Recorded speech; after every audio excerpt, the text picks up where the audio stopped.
तो hi friends, नमस्ते जोहार। देखिए, आप लोग बार बार कह रहे थे कि भैया हम लोग का वीडियो नहीं आ रहा है। देखिए, मैं भी परेशान था आप लोग का वीडियो जल्दी लाने के लिए, क्योंकि मेरा भी असाइनमेंट चल रहा था एग्ज़ाम का। ठीक है, और मैं फ्री हो गया हूँ तो आप लोग का वीडियो ला रहा हूँ। SK में तुमका सेमेस्टर 2 मेजर पेपर 2। चलिए शुरू करते हैं बिना टाइम वेस्ट के। और आप लोग का एडमिट कार्ड 1-2 दिन में आ जाएगा। 14 तारीख तक आ ही जाएगा। 14 नहीं यार, कब 13 को ही आ जाएगा, 12 या 13 को। मतलब आज 12 है ना। ठीक है, हो सकता है आप वीडियो बाद में देखें। तो चलिए शुरू करते हैं। पेपर में पढ़ना क्या है पहले हम लोग ये जानते हैं। तो पेपर का जो नाम है हिस्ट्री में, इस पेपर का नाम एंशिएंट इंडियन हिस्ट्री यानी कि प्राचीन भारतीय इतिहास। इसमें जानना है पोस्ट मौर्यन यानी कि मौर्य काल का जब समाप्ति होने लगा उस समय से लेकर के 650 ईस्वी तक का इतिहास। 650 ईस्वी, ईस्वी पूर्व नहीं, ईस्वी AD। ठीक, एनो डोमिनी। देख लेते हैं यहाँ पे। तो पढ़ना क्या क्या है, ये आपको इतने टॉपिक पढ़ने हैं। 4 गो यूनिट पढ़ना है। पहला यूनिट है शुंग वंश के बारे में पढ़ना है। ठीक, बैक्टीरियन साम्राज्य के बारे में पढ़ना है, ग्रीक के बारे में पढ़ना है, और सिथनियस पॉलिटी के बारे में पढ़ना है। इन सब की राजनीति के बारे में पढ़ना है। फिर कुषाण वंश के बारे में पढ़ना है, और फिर पढ़ना है आपको यहाँ में धर्म किस तरह से चलते थे। ठीक, महायान बुद्धिज्म, बौद्ध धर्म के बारे में पढ़ना है, महायान। ठीक है, वज्रयान, और जब मौर्य काल समाप्त हो गया उस समय पे कला और साहित्य के बारे में पढ़ना है। इसके अलावा इसके बाद पढ़ना है आपको सातवाहन के बारे में। ठीक, सातवाहन वंश के बारे में। फिर पढ़ना है आपको क्या, तो संगम साहित्य के बारे में, संगम साहित्य, संगम राजनीति। ठीक, जो तमिल भाषा में जितने भी ग्रंथ लिखे गए हैं उनको संगम साहित्य कहा जाता है। फिर पढ़ना है यूनिट 3, जिसमें आपको एज ऑफ गुप्ता यानी कि गुप्त साम्राज्य के बारे में पढ़ना है, जिसमें चंद्रगुप्त, समुद्रगुप्त और समुद्रगुप्त 2 के बारे में पढ़ना है।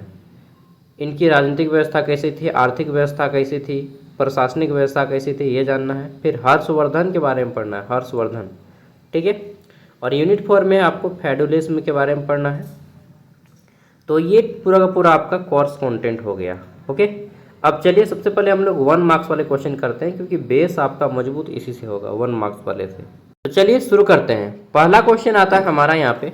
30 क्वेश्चन हम लोग 1 मार्क्स वाले करेंगे। पहला क्वेश्चन है शुंग, इंडो ग्रीक, शक, कुषाण एवं धर्म संस्कृति के बारे में है। ठीक है, शुंग वंश का संस्थापक कौन था? तो शुंग वंश की स्थापना किया था पुष्यमित्र शुंग ने। ये सब 1 मार्क्स का क्वेश्चन आएगा। आपको एग्जाम का फॉर्मेट मालूम है कि 1 मार्क्स वाले 5 क्वेश्चन आएंगे, 5 मार्क्स वाले 2 क्वेश्चन आएंगे। ये हो जाएगा ग्रुप ए मेजर पेपर और AC पेपर के लिए मैं बता रहा हूँ। ठीक है, उसके बाद 15 मार्क्स वाले 4 क्वेश्चन आएंगे, ये हो जाएगा ग्रुप B। ओके, दूसरा क्वेश्चन है पुष्यमित्र शुंग ने किस मौर्य शासक की हत्या करके सत्ता प्राप्त की? तो बृहद्रथ मौर्य की हत्या की और शुंग वंश की स्थापना किया है इन्होंने। ठीक है, बृहद्रथ। आगे देख लेते हैं इंडो ग्रीक शासक। ठीक है, इंडो ग्रीक शासक यानी कि भारतीय यूनानी शासक हिंदी में बोलेंगे। सबसे प्रसिद्ध शासक कौन था? तो इनका नाम है मिलिंद, और इसको हम लोग मेनांडर भी बोलते हैं। ठीक है, इंडो ग्रीक शासक में सबसे फेमस है ये मिलिंद। नेक्स्ट अगला क्वेश्चन है मिलिंद पहो किस शासक और बौद्ध भिक्षु के संवाद पर आधारित है? ठीक है, तो मेनांडर, मिलिंद और नागसेन के संवाद पर ये आधारित है। ओके, नेक्स्ट भारत में शक शासन का प्रमुख संस्थापन किसे माना जाता है? तो शक संस्थापक का प्रमुख संस्थापक माना जाता है मोग को। ठीक है, भारत के में शक शासन के प्रमुख संस्थापक किसको बोलिएगा? मोग। ठीक, मोयस भी बोलते हैं लेकिन मोग ज़्यादा अच्छा रहेगा। अगला आ जाता है हमारा क्वेश्चन, कुषाण वंश का सबसे फेमस राजा कौन था, प्रसिद्ध राजा? तो फेमस था कनिष्क। कनिष्क के दरबारी कवि थे महर्षि चरक। चरक का नाम सुने ना, जिन्होंने चरक संहिता लिखा है। हाँ, और कनिष्क के शासनकाल से ही शुरू होता है भारत में शक संवत। भारत का राष्ट्र कैलेंडर है शक संवत, वो कनिष्क ने ही उसकी स्थापना की थी। ठीक है, कनिष्क बहुत महान राजा था।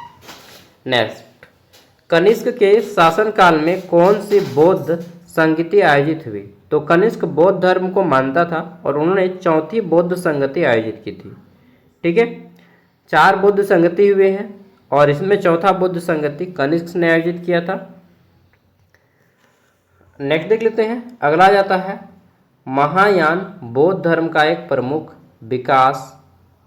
महायान बौद्ध धर्म का प्रमुख विकास किस काल में हुआ? तो महायान जो बौद्ध धर्म है इसका सबसे ज़्यादा विकास कुषाण काल में होता है। कुषाण यानी कि कनिष्क। ठीक है, बौद्ध धर्म में चौथी संगति हुई ना, तो कुषाण के ही काल में होगा। कनिष्क ने किया था चौथी बौद्ध संगति। नेक्स्ट, वज्रयान बौद्ध धर्म किसका विकसित रूप माना जाता है? तो महायान बौद्ध धर्म का ही विकसित रूप है वज्रयान। आपको मालूम है बौद्ध धर्म 3 भागों में बढ़ गया, हीनयान, महायान और वज्रयान। ठीक है, हीनयान, महायान और वज्रयान। और ये जो वज्रयान था ये महायान का ही एक भाग था। ठीक है, बौद्ध धर्म महात्मा बुद्ध के मरने के बाद बौद्ध धर्म 3 भागों में बढ़ गया। हीनयान तो पहले 2 भागों में बटा, हीनयान और महायान। फिर महायान का एक ब्रांच निकलता है जिसको वज्रयान कहा जाता है। ठीक है, नेक्स्ट, गांधार कला की प्रमुख विशेषता क्या है? तो गांधार वही है, गांधारी। महाभारत में गांधारी थी ना, शकुनी, वही गांधार राज्य है। 16 को महाजनपद में एक महाजनपद था गांधार। तो गांधार कला वहाँ पे बहुत फेमस था। तो गांधार कला की विशेषता क्या थी कि इसमें भारत और यूनानी दोनों कलाओं का संगम पाया जाता था, दोनों के समन्वय रूप दिखता था, एक साथ दोनों के रूप दिखते थे। ठीक है, नेक्स्ट यूनिट 2 से आते हैं, सातवाहन और संगम। सातवाहन वंश का संस्थापक कौन था? तो संस्थापक सब ज़्यादा पूछता है और प्रसिद्ध राजा, जैसे कि सातवाहन का संस्थापक सिमुक था। सातवाहन में सबसे प्रसिद्ध राजा था श्री सातकर्णी, गौतमी पुत्र श्री सातकर्णी। ठीक, सिमुक था संस्थापक, लेकिन सबसे फेमस राजा कौन था, सबसे महान राजा सातवाहन वंश का? तो गौतमी पुत्र श्री सातकर्णी। सातवाहन में एक विशेषता थी कि ये अपने नाम के पहले अपनी माता का नाम लगाते थे। जैसे सातकर्णी राजा का नाम है, लेकिन इनका पूरा नाम क्या है? गौतमी पुत्र श्री सातकर्णी, यानी कि इनके माता का नाम था गौतमी। ठीक है, तो सातकर्णी राजा थे और सातवाहन वंश के राजा या सातवाहन वंश के लोग अपने नाम के पहले अपनी माता का नाम जोड़ते थे। ठीक है, चलिए अच्छी बात है, महिला को प्राथमिकता दिया गया। गौतमी पुत्र सातकर्णी की उपलब्धियों की जानकारी किस अभिलेख से मिलती है? तो नासिक अभिलेख से मिलती है। ठीक है, गौतमी पुत्र सातकर्णी, इनके बारे में नासिक अभिलेख से हमें जानकारी मिलती है। नेक्स्ट, सातवाहन प्रशासन में भूमि दान की प्रथा का क्या महत्व था? सातवाहन प्रशासन में भूमि दान दिया जाता था, इसका अर्थ क्या है? तो भूमि दान के माध्यम से सातवाहन लोग भूमि दान के माध्यम से ब्राह्मणों और धार्मिक संस्थाओं को भूमि दान करते थे। आपने भी सुना था कि मंदिर बनाने के लिए दान में देता था राजा लोग। तो ये ब्राह्मण और धार्मिक संस्था, जैसे कि मान लीजिए कहीं भी स्कूल वगैरह बनता था, पाठशाला बनता था, ठीक है, या आश्रम गृह बनता था, इसके लिए दान देते थे, जिससे कृषि विस्तार और धार्मिक गतिविधियों को प्रोत्साहन मिलती थी। ठीक है, चलिए आगे बढ़ते हैं। नेक्स्ट अगला क्वेश्चन है, संगम साहित्य किस भाषा में रचा गया? तो संगम साहित्य तमिल भाषा में जुड़ा हुआ है। देखिए, भारत की सबसे पुरानी 2 भाषाएं हैं। कौन कौन सी भाषाएं हैं? तो पहला भाषा है, भारत का सबसे पुराना भाषा है आपका संस्कृत, दूसरे नंबर पे आता है तमिल। ठीक, संस्कृत और तमिल भारत की सबसे प्राचीन भाषाएं मानी जाती हैं। ठीक है, और तमिल भाषा में जितने भी किताब लिखे गए हैं, ग्रंथ लिखे गए हैं, जितना भी अभिलेख लिखा गया है, साहित्य है, सबको संगम साहित्य कहा जाता है। यूँ बोलिए कि तमिल भाषा का ही दूसरा नाम है संगम। ठीक है, तो संगम साहित्य किसे कहते हैं? तमिल भाषा में लिखी गई संपूर्ण लेख, किताब, ग्रंथ को संगम साहित्य कहा जाता है। समझे? संगम मतलब होता है मिलन। ठीक है,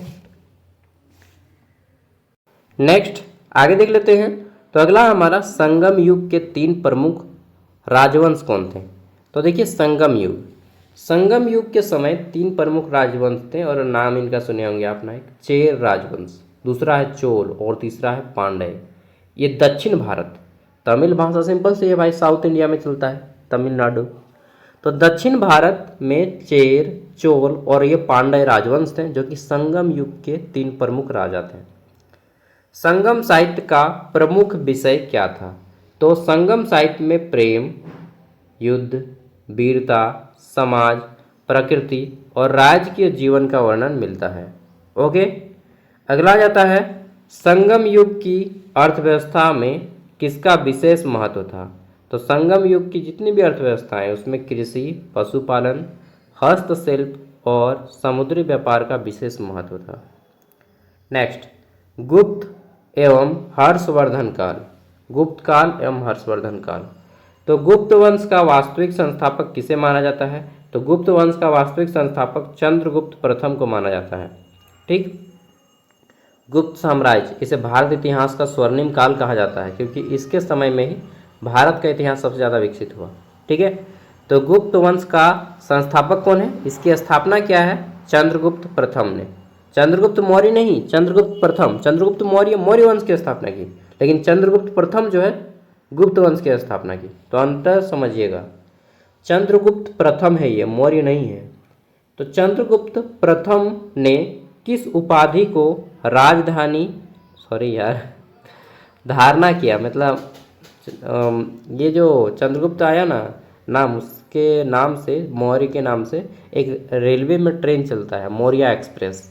ठीक है, तो मेरा माइंड उधर चला गया, मौर्य एक्सप्रेस, राजधानी एक्सप्रेस। ठीक है, चंद्रगुप्त प्रथम ने किस उपाधि को धारण किया? तो इनको कहा जाता है महाराजाधिराज। क्या कहा जाता है? महाराजाधिराज चंद्रगुप्त प्रथम को कहा जाता है। नेक्स्ट, गुप्त वंश का संस्थापक था। अब आता है समुद्रगुप्त, यह भी गुप्त वंश का एक राजा था। समुद्रगुप्त की विजय का वर्णन किस अभिलेख से मिलता है? तो समुद्रगुप्त बहुत महान राजा था और इनके समय में एक किताब लिखा गया जिनका नाम है प्रयाग प्रशस्ति। इनके रचयिता थे हरिसेन। हरिसेन लेखक थे, समुद्रगुप्त के दरबारी कवि थे। ठीक है, राजकीय कवि थे समुद्रगुप्त के हरिसेन, और हरिसेन ने एक किताब लिखा प्रयाग प्रशस्ति। प्रयाग प्रशस्ति, इसमें समुद्रगुप्त के विजय के बारे में उल्लेख मिलता है। ठीक, नेक्स्ट अगला क्वेश्चन वही है कि प्रयाग प्रशस्ति के रचयिता कौन है? तो समुद्रगुप्त के दरबारी कवि थे, मतलब उनके दरबार में पहले कवि होते थे, दरबारी संगीतज्ञ होते थे। ठीक है, तो हरिसेन नाम का कवि था। नेक्स्ट, चंद्रगुप्त द्वितीय की प्रसिद्ध उपाधि क्या थी? तो चंद्रगुप्त प्रथम के बाद आता है चंद्रगुप्त द्वितीय, जिनको विक्रमादित्य भी कहा जाता है। चंद्रगुप्त विक्रमादित्य कहा जाता है चंद्रगुप्त द्वितीय को। नेक्स्ट, अगला जाता है गुप्त काल को भारत इतिहास में किस नाम से जाना जाता है? तो अभी मैंने बताया भारत इतिहास का गोल्डन पीरियड, स्वर्णिम युग कहा जाता है गुप्त काल को। क्यों कहा जाता है भैया? मतलब भारत के इतिहास का स्वर्णिम युग, हाँ, सबसे अच्छा समय माना जाता है भारत के इतिहास का। क्यों? क्योंकि इस समय में भारत के इतिहास सबसे ज़्यादा डेवलपमेंट हुआ। ठीक है, सबसे ज़्यादा मंदिर बने, मस्जिद बने और बहुत सारे चित्रकारी बने, बहुत सारी किताबें लिखी गई। ठीक है, इन्हीं के समय में, गुप्त साम्राज्य के समय में बहुत सारे खोज हुए, जैसे कि आर्यभट्ट जो थे गुप्त साम्राज्य के थे। आर्यभट्ट नाम सुने हैं ना, ब्रह्मगुप्त, इन सब ने, जिसने जीरो की खोज की। ठीक है, तो इसलिए ये समय बहुत फेमस है। हर्षवर्धन की राजधानी कहाँ थी? तो कन्नौज थी हर्षवर्धन की राजधानी। ठीक, हर्षवर्धन। आगे देख लेते हैं, तो अगला जाता है, अच्छा, हर्षवर्धन ने ही भारत में प्रत्येक 12 साल में एक मेला आ जाता है, कुंभ मेला। तो हर्षवर्धन ने ही ये कुंभ मेला का आयोजन किया था। ठीक है, और ये राजधानी कन्नौज में थी इनकी। वर्तमान समय में 4 जगहों पे कुंभ मेला आयोजित होता है। कहाँ कहाँ पे होता है आपको मालूम है? कुंभ मेला होता है 12 साल में एक बार लगता है, लेकिन चारों जगहों पे 4-4 साल के डिफरेंस में लगता है। एक है प्रयागराज, जिसको पहले इलाहाबाद कहते थे। दूसरा है आपका हरिद्वार। तीसरा है नासिक। चौथा क्या है, मैं भूल रहा हूँ, चौथा मध्य प्रदेश में है। ठीक है, मध्य प्रदेश का कोई जगह है, मध्य प्रदेश का कोई जगह है, बताइएगा कमेंट में किन किन को मालूम है, देखते हैं। नेक्स्ट, अगला आता है सामंतवाद। ठीक, सामाजिक एवं आर्थिक परिवर्तन, यूनिट 4, ये यूनिट है अंतिम। तो सामंतवाद से क्या समझते हैं आप, बताइए सामंतवाद क्या है? तो पहले बोलते थे कि ये सामंत है, सामंत। ठीक, सामंत ये भूमि से जुड़े हुए एक तरह से, अभी जैसे हम लोग बोलते हैं ना सीईओ सर्कल ऑफिसर, जो जितना भी ज़मीन का कामकाज है वो सीईओ करता है।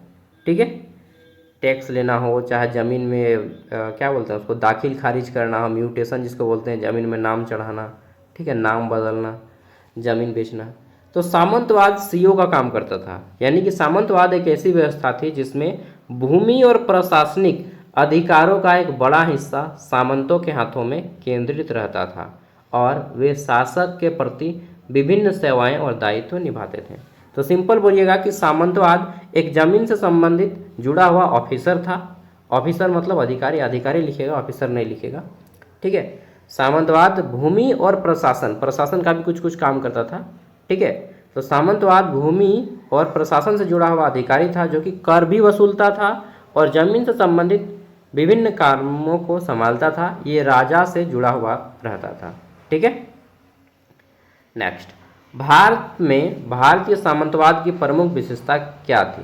तो भारत में जितने भी सामंतवाद हुए इनमें एक विशेषता थी कि ये भूमि, अनुदान, स्थानीय शक्तियों का उदय और कृषकों पर सामंती नियंत्रण रखते थे। मतलब हमेशा ये जमीन पे जितना भी टैक्स वगैरह लगता था, ठीक, जमीन का खरीद बिक्री, ये सब कामकाज देखते थे और किसानों पे हमेशा कंट्रोल करके रखते थे।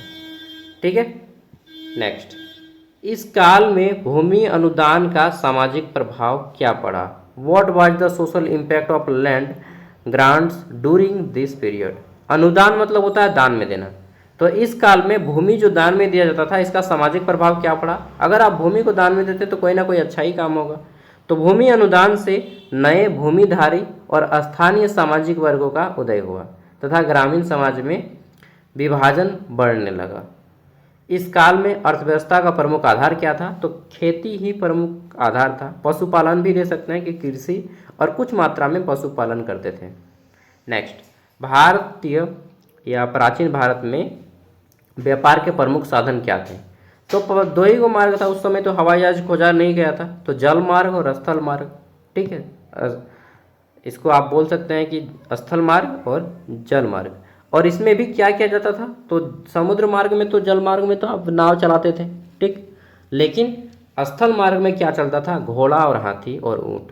ठीक है, घोड़ा, हाथी, ऊँट। ऊँट केवल रेगिस्तान में और बाकी सब एरिया में घोड़ा और हाथी से ट्रांसपोर्ट यानी कि व्यापार किया जाता था। ठीक है, अब आगे देख लेते हैं। Next, semester 2 long answer type question answer. देखिए, मैं एक एक करके सभी क्वेश्चन का आंसर नहीं करवा पाऊँगा क्योंकि दो रीज़न है। मुझे कॉलेज भी जाना होता है, मेरा टाइमिंग हो गया है। सेकंड चीज़ कि ये 70 पेज का लगभग PDF है, 68 पेज का, एक एक क्वेश्चन आंसर कराऊंगा। हालांकि 10 पेज लगभग यही है और लॉन्ग आंसर टाइप है 58 पेज। तो एक एक क्वेश्चन आंसर कराऊंगा तो लगभग 3.5 घंटा का वीडियो बनेगा।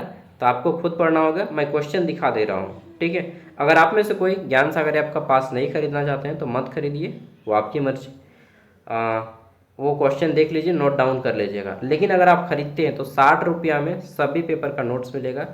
Major paper, AC paper, set paper, भैक पेपर, सोशल अवेयरनेस पेपर जिसको इंडियन नॉलेज सिस्टम भी बोलते हैं, इसके अलावा एईसी पेपर, ठीक है, और जितना भी पेपर है याद नहीं आ रहा है, और क्या पेपर है, हाँ एमडीसी पेपर, सबका नोट्स मिलेगा। तो और इसके अलावा सेमेस्टर 2 के साथ सेमेस्टर 3 का भी नोट्स मिलेगा, 4, 5, 6, 7, 8, मतलब 4 साल का कंप्लीट नोट्स मिलेगा सिर्फ 60 रुपया में।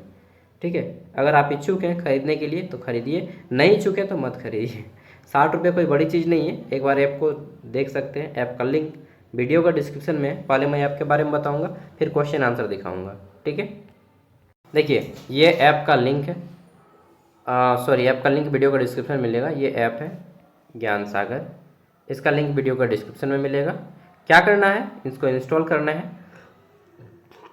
बिरसा मुंडा का फोटो आएगा, फिर आपका ऐप इंस्टॉल होने के बाद ऑटोमेटिकली यहाँ पे आकर रुक जाएगा। यहाँ पे आपको क्लिक करना है, इस पर क्रिएट एन अकाउंट। इस पर जैसे ही क्लिक करेंगे क्रिएट एन अकाउंट पे, आपको अपना नाम और फ़ोन नंबर डालना है और फिर से क्रिएट एन अकाउंट इस पर क्लिक करना है। इस पर जब ही आप क्लिक करेंगे क्या होगा, आपके फ़ोन पे OTP आएगा, डालिएगा, ऐप आपका खुल जाएगा। ठीक, अब आपको क्लिक करना है यहाँ पे ऑल कोर्स में। ऑल कोर्स में क्लिक करेंगे तो यहाँ पे आपको सभी यूनिवर्सिटी का कोर्स खुल जाएगा। आपको SKME दुमका का कोर्स लेना है 60 रुपये में। बाय नाउ पे क्लिक कीजिएगा, पेमेंट कीजिएगा। दोनों ऑप्शन है, ऑनलाइन और ऑफलाइन। ऑफलाइन के लिए QR कोड मिल जाएगा, किसी दोस्त को बोलिएगा पेमेंट करने, हो जाएगा। और ऑनलाइन है तो डायरेक्ट UPI पे क्लिक करके फ़ोनपे, गूगल पे, अमेजन जो भी है आपका, वहाँ से कर लीजिएगा। देखिए ये कोर्स आपका 4 साल के लिए दिया जा रहा है। 60 रुपया जो लिया जाएगा, इसमें आप 4 साल तक पढ़ेंगे। कंप्लीट ग्रेजुएशन का ये फीस है, केवल 1 सेमेस्टर का नहीं, कंप्लीट ग्रेजुएशन। पेमेंट करने के बाद आपका स्टार्ट लर्निंग लिखाएगा, स्टार्ट लर्निंग पे क्लिक करेंगे तो आपका ऐप खुल जाएगा इस तरह से। देखिए SKMU यूनिवर्सिटी। अब आपको ऊपर उठाना है, सेमेस्टर 2 का सबसे लास्ट में रहेगा, यहाँ पे ऊपर उठाएंगे सेमेस्टर 2 मिलेगा, इस पर क्लिक कीजिएगा सेमेस्टर 2 पे। तो अब आपका पेपर सब आएगा। अब आपको सेलेक्ट करना है कि आप 25-29 सेशन पे क्लिक करेंगे इस पर, ये पुराना वाले के लिए है, ठीक है, सिलेबस चेंज हुआ है इस बार ना। तो 25-29 ऑनवर्ड पे क्लिक करेंगे। ऑनवर्ड मतलब आगे आने वाले सब का काम देगा, 26-27 और जितना भी आने वाले स्टूडेंट है सब का यही। अब मान लीजिए आपको मेजर 2 में देखना है, चाहे जो भी पेपर देखना है, ठीक है, ऐसे ही पेपर देखना है, AV पेपर देखना है, ठीक है। कुछ पेपर अपलोड नहीं हुए हैं, 15 तारीख तक सब पेपर अपलोड हो जाएगा। शायद आप वीडियो देख रहे होंगे तब तक सब अपलोड हो गया हो, ठीक है। मान लीजिए आपको सोशल अवेयरनेस का पेपर देखना है, तो सोशल अवेयरनेस पे क्लिक करें। अब यहाँ पे व्यू पे क्लिक कीजिए, जो भी पेपर देखना है व्यू पे क्लिक करेंगे, आपका PDF खुल जाएगा। इस पे अगर आप क्लिक करेंगे, ये तीर के निशान पे, अगर PDF खुलने में ज़्यादा टाइम लगे या आपको PDF फ़ोन पे डाउनलोड करना है, ये तीर के निशान पे क्लिक कीजिए, आपका PDF फ़ोन पे डाउनलोड हो जाएगा। ओके, बस ये सारा कुछ सिर्फ 60 रुपया में। फिर भी अगर आप में से किसी को लगता है कि नहीं हम 60 रुपया बहुत ज़्यादा है, तो भाई देख लो क्वेश्चन। देखिए पहला क्वेश्चन है, शुंग वंश की राजनीतिक व्यवस्था का वर्णन करते हुए पुष्यमित्र शुंग की उपलब्धियों का विवेचना करें। यहाँ पे दो क्वेश्चन मैंने ऐड किया है, शुंग वंश की राजनीतिक व्यवस्था का वर्णन करें, ठीक, और पुष्यमित्र शुंग की उपलब्धि, ठीक है। क्वेश्चन आपको हिंदी इंग्लिश दोनों में मिलेगा, पर उत्तर केवल आपको हिंदी में ही मिलेगा। तो अगर आप इंग्लिश मीडियम के स्टूडेंट हैं तो ऐप आपके लिए शायद थोड़ा सा लगेगा कि दिक्कत है, लेकिन हिंदी मीडियम के लिए पूरा सहूलियत है, ठीक है, क्योंकि मैं हिंदी मीडियम का स्टूडेंट हूँ, सरकारी स्कूल का बच्चा हूँ। नेक्स्ट, बैक्टीरियन यूनानियों और शक शासकीय राजनीतिक व्यवस्था का वर्णन करते हुए भारत इतिहास पर उनके प्रभाव की विवेचना करें। कि बैक्टीरिया जो लोग आए हैं, बैक्टीरियन यूनानी और शक, ठीक है, इनमें राजनीतिक व्यवस्था का वर्णन करना है, कैसे था इनके राजनीतिक व्यवस्था, और भारत के इतिहास में ये बैक्टीरिया यूनानी इन सब का क्या प्रभाव पड़ता है, ठीक है। तो यहाँ पे सबसे पहले यूनानी के बारे में बताना है, बैक्टीरियन यूनानी कौन थे, ये मध्य एशिया से आए हुए थे। फिर इंडो ग्रीक राजनीतिक व्यवस्था के बारे में बताइए, फिर शक शासन व्यवस्था के बारे में बताना है, और लास्ट में भारत में इनका क्या प्रभाव पड़ता है, राजनीतिक के क्षेत्र में, कला के क्षेत्र में, संस्कृति के क्षेत्र में, व्यापार के क्षेत्र में। ओके, नेक्स्ट आगे देख लेते हैं। तीसरा क्वेश्चन है, अच्छा प्रत्येक यूनिट से आपको 3 क्वेश्चन, 6 क्वेश्चन इतना ही मिलेगा। एक यूनिट से या तो 3 क्वेश्चन मिलेगा या फिर 6 क्वेश्चन, मैक्सिमम 6 मिनिमम 3 प्रत्येक यूनिट से।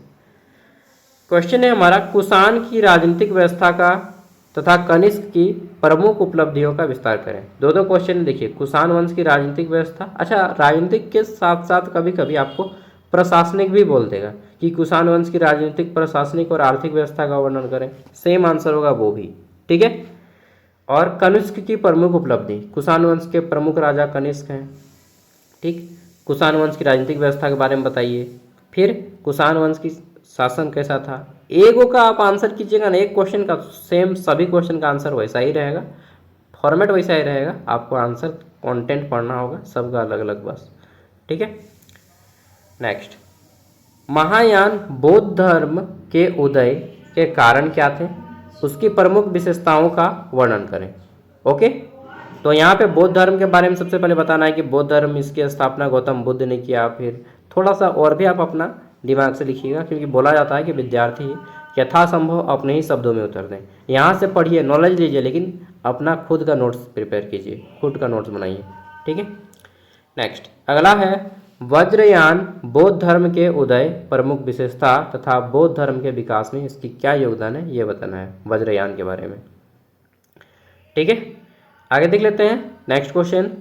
तो यहाँ आपका ये यूनिट 1 का अंतिम क्वेश्चन है, क्वेश्चन नंबर 6। इसमें बोला गया है कि मौर्य उत्तर काल, यानी कि मौर्य उत्तर मतलब जब मौर्य काल समाप्त होने लगा, तो मौर्य उत्तर काल की साहित्य और विशेषता के बारे में आपको बताना है, ठीक है। तो अंतिम राजा था बृहदत्त मौर्य, उसको मारता है। फिर स्थापना करता है नए वंश का। ठीक, नेक्स्ट अब आगे हम लोग आ जाते हैं अगला यूनिट 2 सातवाहन वंश, जिसने मौर्य वंश को मार के बृहदत्त मौर्य वंश के अंतिम राजा को मारता है। ठीक, और सातवाहन वंश की स्थापना करता है। तो सातवाहन वंश के बारे में पढ़ते हैं। नेक्स्ट अगला क्वेश्चन क्या आता है हमारा यहाँ पे, सातवाहन वंश की राजनीतिक व्यवस्था एवं प्रशासन का विस्तार से बताना है। ठीक है, तो आपको किसी भी वंश का राजनीतिक व्यवस्था, आर्थिक व्यवस्था या प्रशासन, तीनों के बारे में पूछेगा, आंसर लगभग सबका सेम होगा। ठीक है, इस बताइए सातवाहन वंश की स्थापना सिमुक ने किया था। इसके सबसे प्रतापी राजा कौन थे? गौतमी पुत्र श्री सातकर्णी। ठीक, और ये अपने माता के नाम, अपने नाम के पहले सभी राजा अपनी माता का नाम देते थे। ठीक है, नेक्स्ट सातवाहन काल में भूमि अनुदान की प्रथा का वर्णन करते हुए इसके सामाजिक और आर्थिक प्रभाव के बारे में बताना है। ठीक है, कि भूमि अनुदान का अर्थ क्या है और भूमि अनुदान के क्या कारण थे? तो धार्मिक उद्देश्य के कारण करते थे, कृषि का विस्तार के लिए भूमि दान करते थे, प्रशासनिक कारण भी था और ब्राह्मण दान भी करते थे कई बार। ठीक है, सामाजिक प्रभाव क्या पड़ता था इनका, आर्थिक प्रभाव क्या पड़ता था, और लास्ट में निष्कर्ष। नेक्स्ट अगला जाता है, अगला क्वेश्चन है हमारा यूनिट 2 का अंतिम क्वेश्चन है, संगम युग की राजनीतिक व्यवस्था, सामाजिक, साहित्य, कला और संस्कृति के बारे में बताना है। ठीक है, कि संगम युग में राजनीतिक व्यवस्था कैसी थी, समाज किस तरह से जीवन यापन करते थे, साहित्य, साहित्य मतलब जितने भी किताब वगैरह लिखे गए। ठीक है, तो संगम साहित्य में 3 राजवंश आते हैं, कौन कौन? चेर, चोल और पांड्य। ठीक है, ये 3 राजवंश संगम साहित्य में आते हैं। ठीक है, सबके बारे में बताना है, आर्थिक जीवन कैसा था इनका, संगम साहित्य के बारे में एक एक करके पूरा विस्तार से आपको आंसर करना है। नेक्स्ट अगला आ जाता है यूनिट 3। ठीक, यूनिट 3 में आता है हमारा पहला चंद्रगुप्त प्रथम, इसमें आता है समुद्रगुप्त, चंद्रगुप्त द्वितीय के शासनकाल की प्रमुख उपलब्धियों का विस्तार से वर्णन कीजिए। ठीक है, चंद्रगुप्त प्रथम, समुद्रगुप्त और चंद्रगुप्त द्वितीय, ये गुप्त राजवंश के 3 राजा हैं, चंद्रगुप्त प्रथम, समुद्रगुप्त और चंद्रगुप्त द्वितीय। इन तीनों राजाओं के शासन के बारे में पूछा गया है, शासन के समय क्या क्या इन्होंने उपलब्धि हासिल की। देखिए क्वेश्चन को समझ लीजिएगा ना तो आप आंसर कर लीजिएगा। ठीक है, तो अब एक एक करके बताना है कि चंद्रगुप्त प्रथम ने क्या हासिल किया, फिर समुद्रगुप्त ने क्या हासिल किया और फिर चंद्रगुप्त द्वितीय ने क्या हासिल किया। एक चीज़ ध्यान दीजिएगा, समुद्रगुप्त को भारत का नेपोलियन भी कहा जाता है। ठीक है, समुद्रगुप्त को भारत का नेपोलियन कहा जाता है और यह गुप्त साम्राज्य का सबसे महान राजा था। चंद्रगुप्त द्वितीय के समय कौन कौन से विदेशी यात्री आए, तो यहाँ पे विदेशी यात्रियों के नाम दे दिए गए हैं। ठीक, नेक्स्ट अगला जाता है हमारा गुप्तकालीन प्रशासन की प्रमुख विशेषता का विस्तार से वर्णन करें, कि गुप्तकाल में कौन कौन से प्रशासनिक विशेषताएं। तो ये यूनिट 3 है, इसके बाद अंतिम यूनिट आएगा। चलिए आगे बढ़ जाते हैं, एक एक करके सबका आंसर कर दीजिएगा।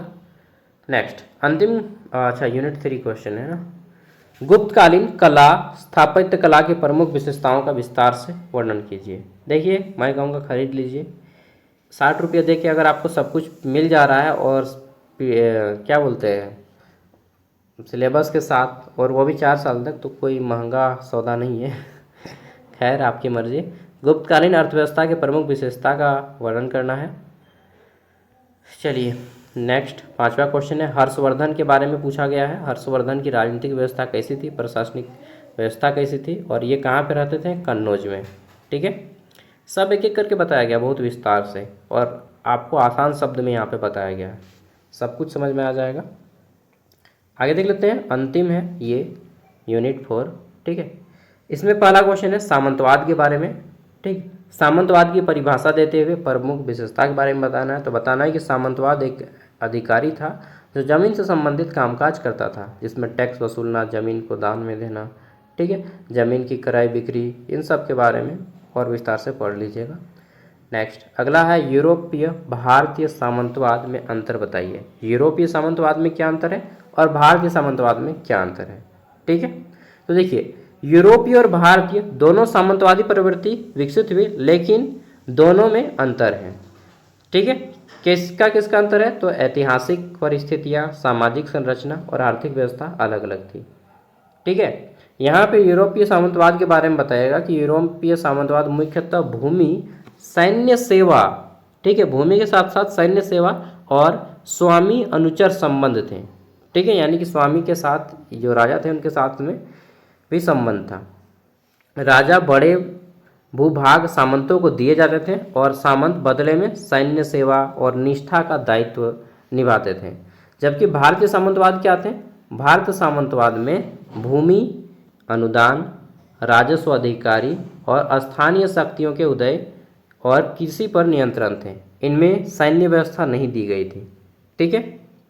चलिए, तो अंतर यहाँ पे बता दिया गया है एक एक करके। देखिए, एक एक करके यहाँ पे आधार बताया गया है, यूरोपीय सामंतवाद और भारतीय सामंतवाद में अंतर, ठीक है। नेक्स्ट, तीसरा क्वेश्चन है, इस काल में हुए सामाजिक परिवर्तन का वर्णन करना है आपको। इसमें महिलाओं की स्थिति कैसी थी, जाति व्यवस्था में क्या परिवर्तन आया था, ओके। एक एक करके इन सब के बारे में बताना है। चलिए, अंतिम क्वेश्चन है, क्वेश्चन नंबर 4, कि इस काल में कृषि और भूमि राजस्व व्यवस्था का विकास किस तरह से हुआ, ये बताना है। कंप्लीट होता है आपका यहाँ पे क्वेश्चन आंसर। नहीं यार, और भी है, सॉरी, और 2 क्वेश्चन है, 6 क्वेश्चन है इसमें। प्राचीन भारत में व्यापार और व्यापारिक मार्ग, तो व्यापार 2 तरह से होता था, जमीन मार्ग मतलब स्थल मार्ग और आपका समुद्र मार्ग। और किन किन चीज़ों का व्यापार होता था, तो देखिए, एक आंतरिक व्यापार होता था, एक बाह्य व्यापार होता था, ठीक है।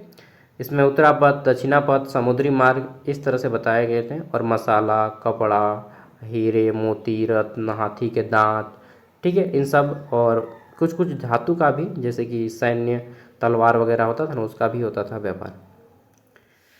इस काल के आर्थिक विकास की प्रमुख विशेषताएं कौन सी थी? भूमि, राजस्व, व्यापार और व्यापारिक मार्गों का बारे में आपको बताना है। तो देखिए, आप क्वेश्चन को जोड़ के भी बना सकते हैं। प्रत्येक यूनिट में देखिएगा तो 2 से 3 क्वेश्चन ही बनेगा, बाकी सब क्वेश्चन घुमा फिरा के उसी टाइप से पूछा जाएगा। तो यहाँ पे आपका 68 पेज कंप्लीट होता है। अगर आप इसको आसानी से पढ़िएगा आराम से घर में बैठ के, तो 3 घंटा लगेगा, पूरा का पूरा पेपर आप फिनिश कर दीजिएगा पढ़ के, ठीक है। एक बार पढ़िए 3 घंटा बैठ के, फिर दूसरी बार लिखिए, मतलब 7 से 8 घंटा में आपका पूरा का पूरा पेपर, एक पेपर कंप्लीट हो जाएगा एक दिन में, ठीक है। अगर 7 से 8 घंटा देते हैं एक दिन में एक पेपर को, तो मैं बोलूँगा कि कम से कम देखिए, पढ़ने का आप शेड्यूल रेडी कीजिए। कैसा पढ़ने का एक शेड्यूल रेडी कीजिए। सुबह को उठ के पढ़िए, ठीक, सुबह को उठ के 2 घंटा पढ़िए, और रात को सोने से पहले 1 घंटा पढ़िए, और बीच में 1 बजे के टाइम में, 2 बजे के टाइम में 1-2 घंटा पढ़ लीजिए, बस इतना पढ़िए ना। दिन में 6 घंटा पढ़िए, काफ़ी है, 5 से 6 घंटा अभी आपको पढ़ना पड़ेगा, 5 से 6 घंटा, ठीक है। थैंक यू, बाय, जोहार। और बाकी जितना भी PDF बाकी है सब अपलोड कर दूंगा 15 तारीख तक। 15 तारीख के बाद अगर आप वीडियो देख रहे हैं तो सब अपलोड होगा। एक क्वेश्चन का आंसर कीजिएगा, ठीक है। क्वेश्चन पूछ रहा हूँ, सिंपल सा क्वेश्चन है कि जो मौर्य शासन के समय, ठीक, मौर्य शासन का जब अंत हो गया, तो मौर्य शासन के समय अशोक जो था, ठीक, अशोक किसका पुत्र था? सम्राट अशोक किसका पुत्र था, बताइएगा। देखते हैं किनको इतिहास का नॉलेज है। सम्राट अशोक किनका पुत्र था, किनका नाती था?